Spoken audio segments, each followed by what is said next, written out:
A Bíblia segundo o cientista. Gênesis capítulo 9. A maldição de Canaã. Este é o canal A Bíblia segundo o cientista. Aqui a gente tenta separar o que é religião do que é ciência e mostrar que ambas podem conviver harmoniosamente. Você ainda aprende o que realmente está escrito na Bíblia. Vamos lá.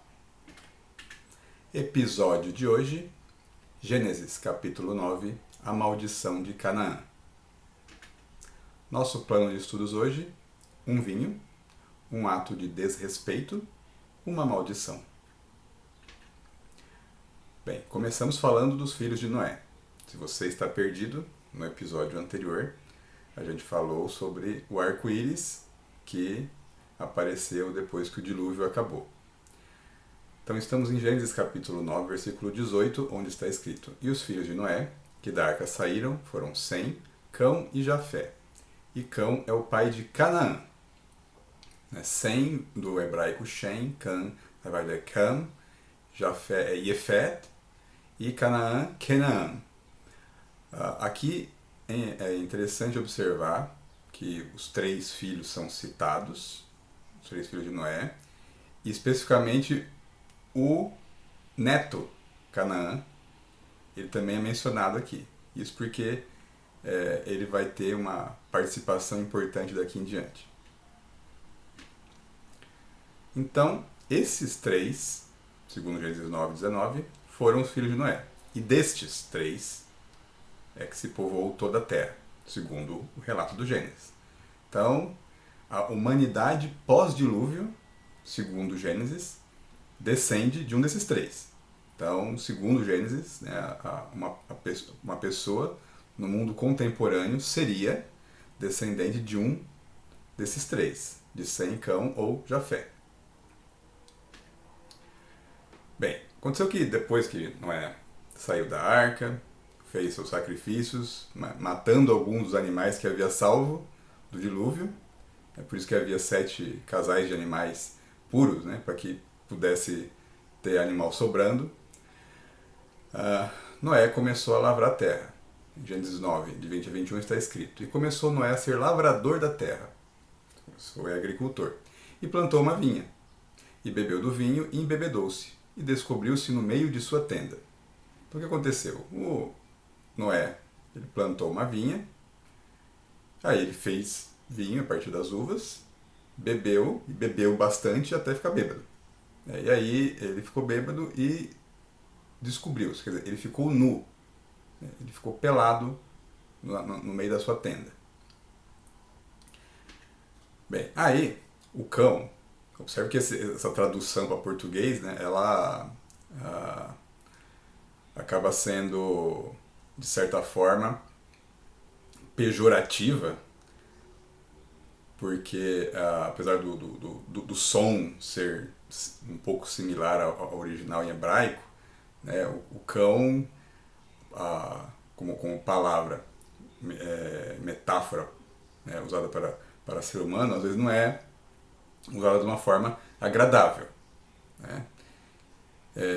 E talvez esse sentido, ele tenha sido percebido por quem traduziu para o português. Mas aí o que acontece? O Cã, ou cão, em português, ele viu o seu pai na tenda nu. E aí o que ele fez? Ele poderia ter visto o pai nu ali e coberto ele, e deixado ele ali até ele despertar. Mas não. Ele foi contar para os seus irmãos, que estavam do lado de fora.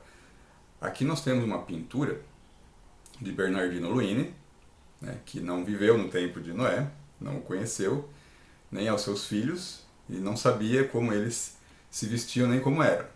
Então, o Bernardino Luini, ele é do século XV, ele nasceu no século XV, morreu no século XVI, e ele retrata essa cena a partir da realidade da sua época, com os trajes que ele conhecia da sua época. Então aqui nós temos os filhos de Noé, vestidos com trajes do Renascimento, da época do Renascimento, que não eram, possivelmente, né? Não eram provavelmente as roupas que eles utilizavam, né?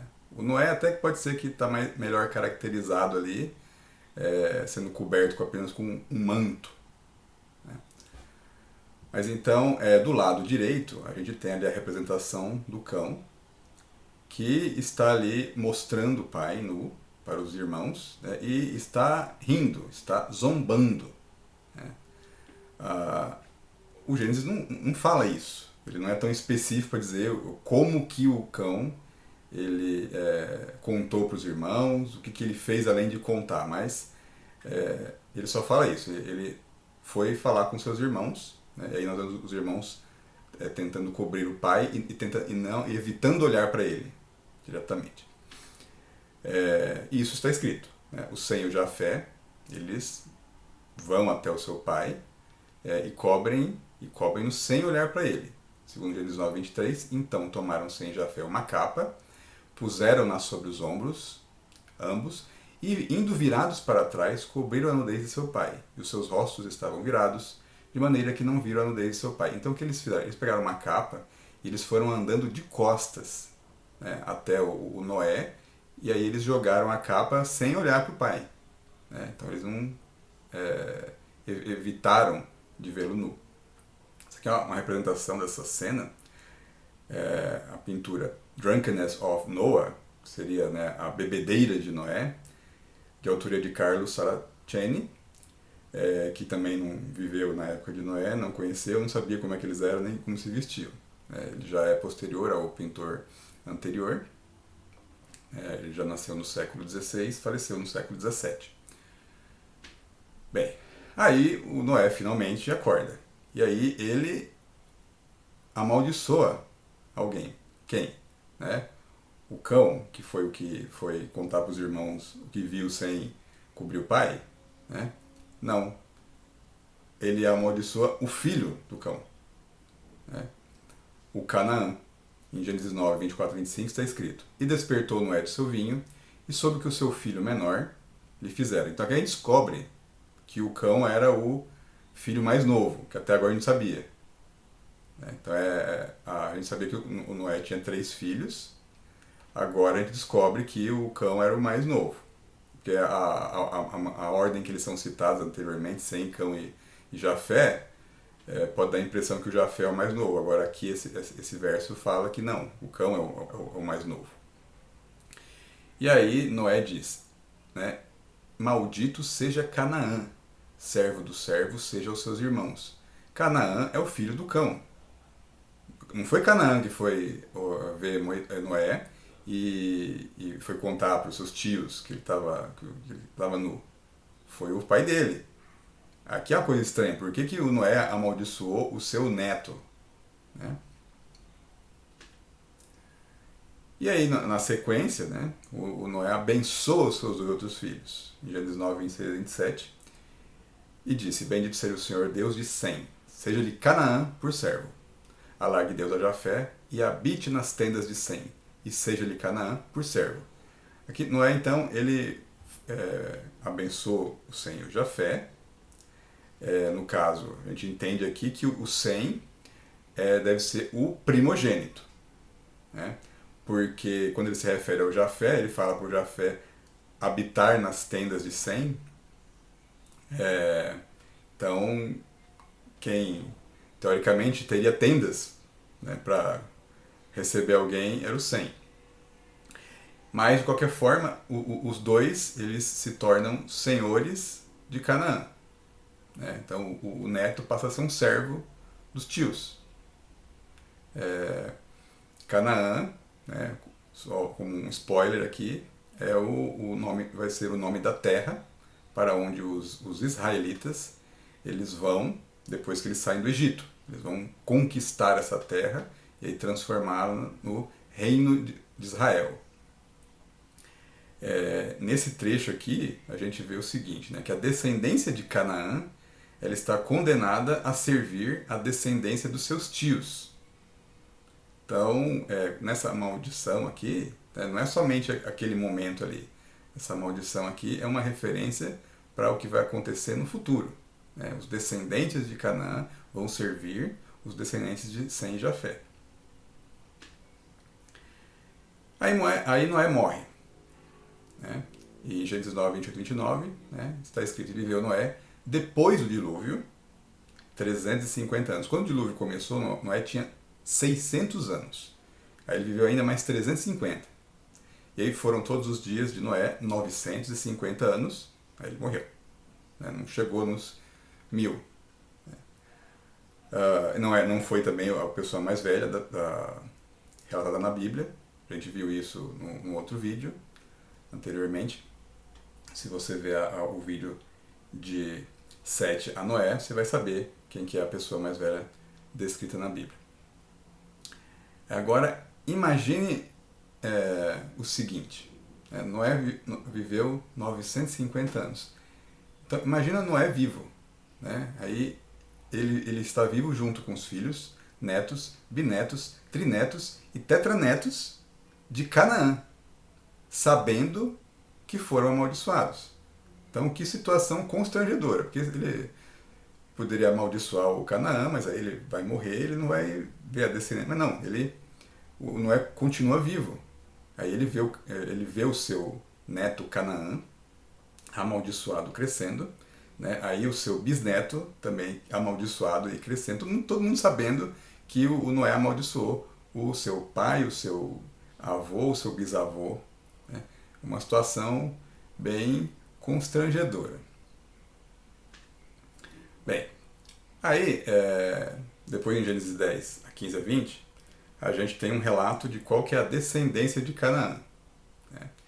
E aí aqui tem algumas informações que elas acabam funcionando como explicações para o presente, pensando que quem está lendo pela primeira vez esse livro de Gênesis é o povo que está no deserto, o povo que saiu do Egito.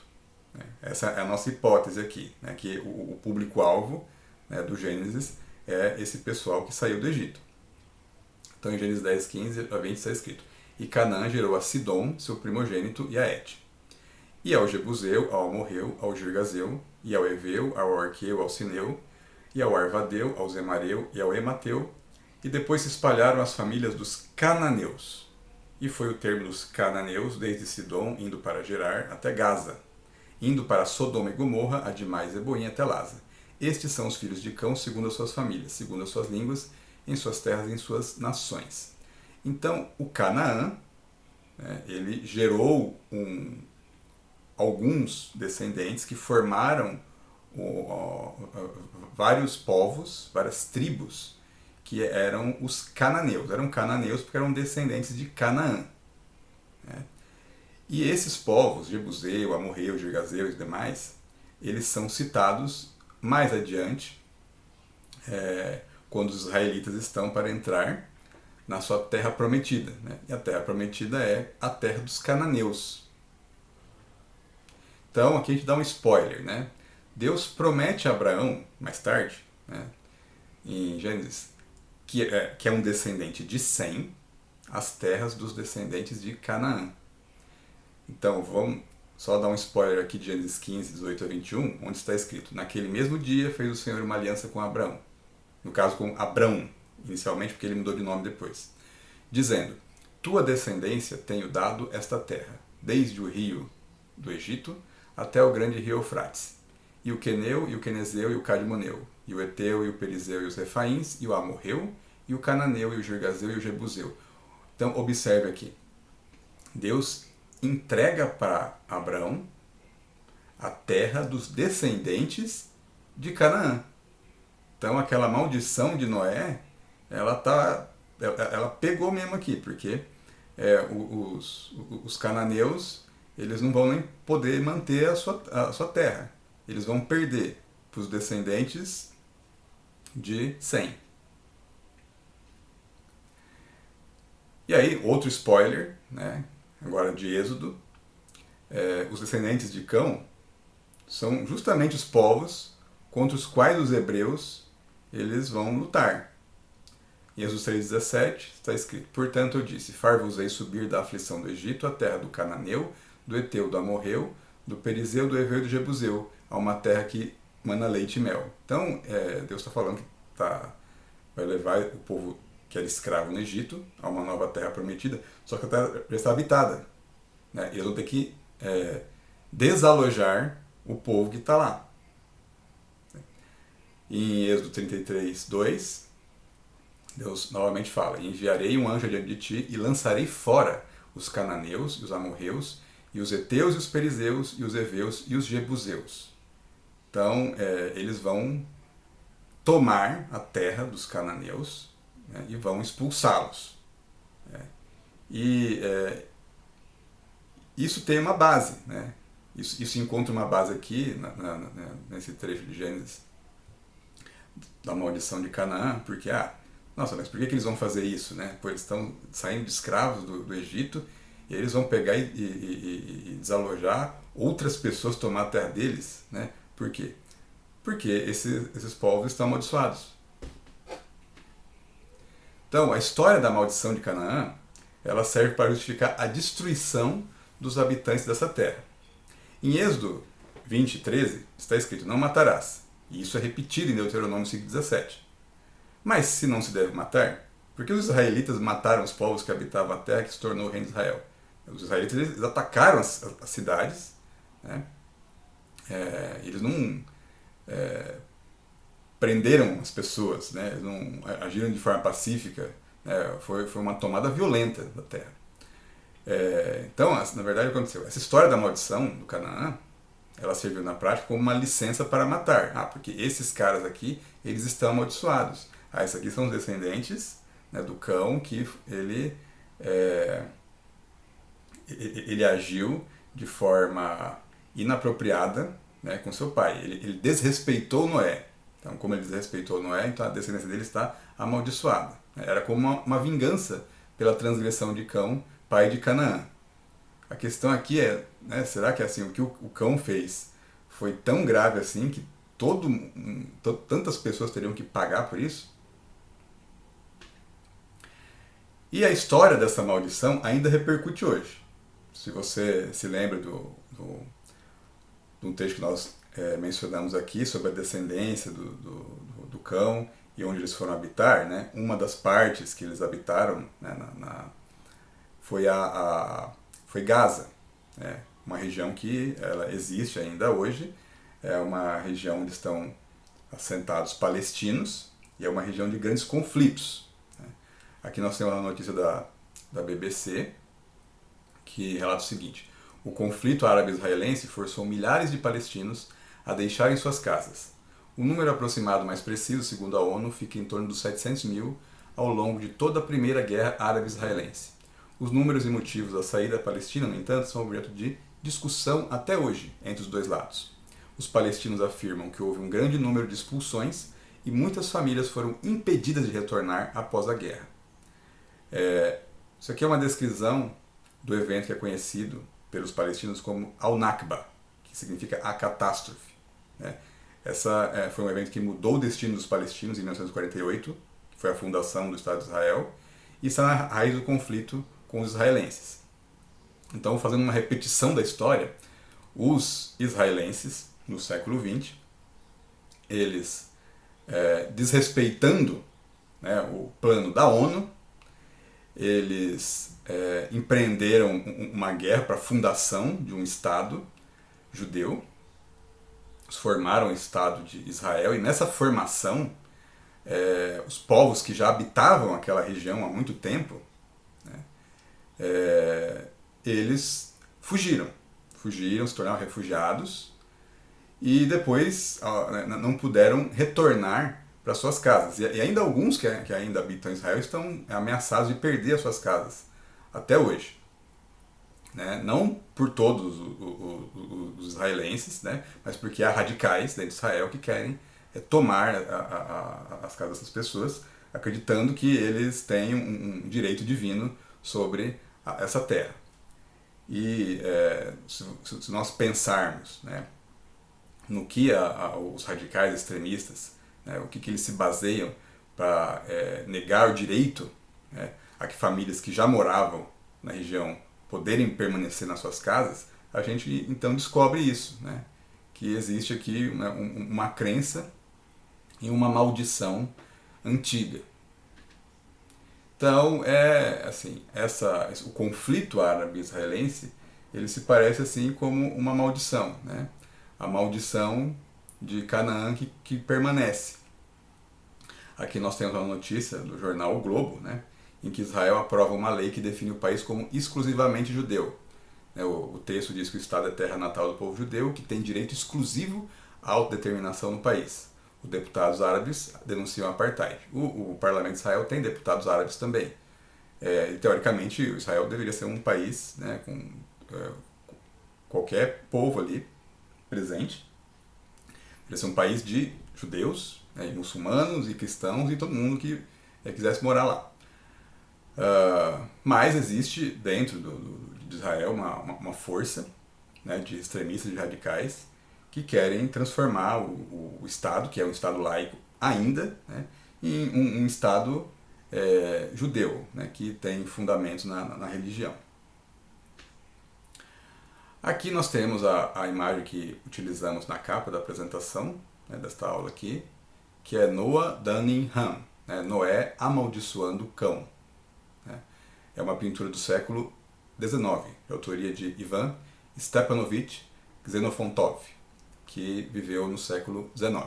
Né. O Ivan não sabia como era Noé, como era Sem, como era Cão, Jafé, nenhum deles. Ele representou da maneira como ele acreditava que eles eram, com trajes orientais. E aí, então nós temos assim uma sugestão de como teria acontecido isso, né? Então aqui na pintura o Ivan, ele coloca o Noé nem querendo olhar para o cão, né, mandando ele embora. E o cão saindo aí com o rosto entre as mãos, né? Não sabemos se arrependido, né, ou amargurado. Bem, você já pode se despedir aqui, é claro que antes curta o vídeo e se inscreva no canal, né? Mas nós vamos dar nossos créditos aqui, né? A gente tem que falar que a gente utilizou a Bíblia na tradução do João Ferreira de Almeida, revista e corrigida. A gente tem que falar que a gente utilizou várias fontes para poder resgatar os originais em hebraico do conteúdo bíblico. A gente também tem que mencionar que nós utilizamos, né, os termos em hebraico aqui, eles vieram do livro Interlinear Hebraico-Português de Eni Gilead, disponível no Clube de Autores. E esta apresentação teve roteiro e defeitos especiais de FGSL. Obrigado por ter assistido. Continue com a gente, inscreva-se, compartilhe, faça comentários.